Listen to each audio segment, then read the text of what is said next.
They laughed when I tried to lift the weights my own way like I was some old man pretending to be tough. I'm David, 46 years old, a quiet gym member who keeps to himself. Every day after work, I head to the same fitness center. And every day, the young trainer, Brett, smirks when he sees me. He calls me Grandpa Push-Up. Everyone laughs. But I never say a word. I just finish my sets and leave. What they didn't know, I used to be a Navy SEAL. I'd seen explosions, storms, and silence thick enough to make your heart forget how to beat. I had spent 15 years pushing my body and mind beyond breaking. And now I was just trying to rebuild my knees, my lungs, and the pieces of me war never gave back. One evening while I was stretching in the corner, Brett came over with his camera. He started filming me without asking, mocking my slow movements for his fitness blog. Everyone around chuckled. I stayed silent. Then suddenly there was a scream from the treadmill section. One of the gym's ceiling cables snapped and a heavy floodlight was swinging dangerously. A small girl beneath it froze, crying out for her mom. In that split second, instinct took over. I sprinted across the floor.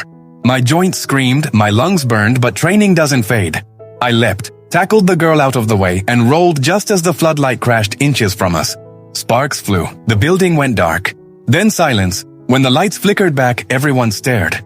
The girl was safe. Her mother was crying. But then came the twist. Brett, the same trainer who mocked me, was still holding his phone, recording. And instead of helping, he uploaded the video of me diving across the floor, captioning it, "Old Marine messes up gym equipment, dramatic fail." Overnight it spread online. I walked in the next day and people avoided my eyes. Even the manager asked me to take a break from visiting to cool off the attention.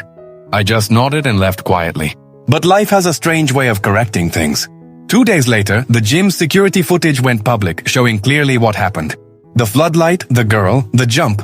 The hero wasn't the trainer filming. It was the man he mocked. Local news picked up the story. The mother of that little girl found me and hugged me with tears streaming down her face. The video that once laughed at me turned into a story that reminded people what quiet strength looks like.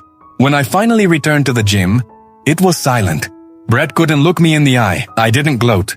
I just went back to my old routine, calm, slow, steady. Because real strength doesn't shout. It shows up when it counts.